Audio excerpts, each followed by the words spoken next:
আমি লন্ডন থেকে আসছি, খুব আনন্দ লাগে। 2022-ও ভালো পাইছি আপনার, সবসময় আইলেও বাইয়া কেউ আপনার খুব আনন্দ লাগে। আর ইহলরে খেলা তো ফাইয়া আরও খুশি। এটা আয়োজন তাদের লগে আপনার মই মুরব্বী তো আগেও করিয়া গেছেন, আর ওটাও ধারাবাহিকভাবে আপনার চলে, আর আশা করি চলতেও থাকবো। এটা কোনোদিন বনইতো নাই। এটা তো আমরা হওয়া সম্ভব না। এটা তো আমরা মই মুরব্বী তারা আমার দাদার আমল থেকে ওইটা চললি। আর এটা হিসাব করলে আপনার 100 বছরের পুরানা আরো বেশি হইব। এটা আমরা চলে ইনশাল্লাহ চলবো।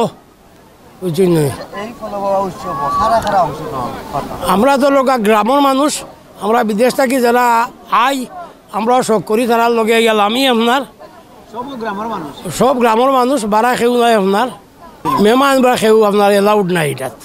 যে আমি লন্ডন থাকি, 13 বছর লন্ডন আছি আমি।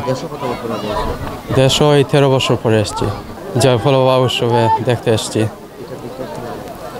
মনে খুব আনন্দ আসছে। এই পানি দেখে একটু ডর লাগছে, এর জন্য নামছি না। যদি পানি একটু ক্লিন থাকতে হতে অবশ্যই নামতে পারতাম, বাট এই দেশের তো পানি ফেকেরই মতন। ধরো প্রবাসী প্রায় 15 বছরে আমি পলবাত নামছি গহরির গ্রামে। আমার বাড়ি হইল লামাকাজি। আমার আত্মীয়, আমার শ্বশুর বাড়ি আমি আইছি। ভালো লাগে, সুন্দর লাগে, খুব শখে আগে লামছিলাম তো আসলাম না, পরবর্তী আগে লামছি আগে। জয় আলহামদুলিল্লাহ একটা পাইছি, ছোট গোয়াল একটা পাইছি। ভালো লাগে আলহামদুলিল্লাহ, সব সুন্দর লাগে, ফলো পাইছি সুন্দর লাগে।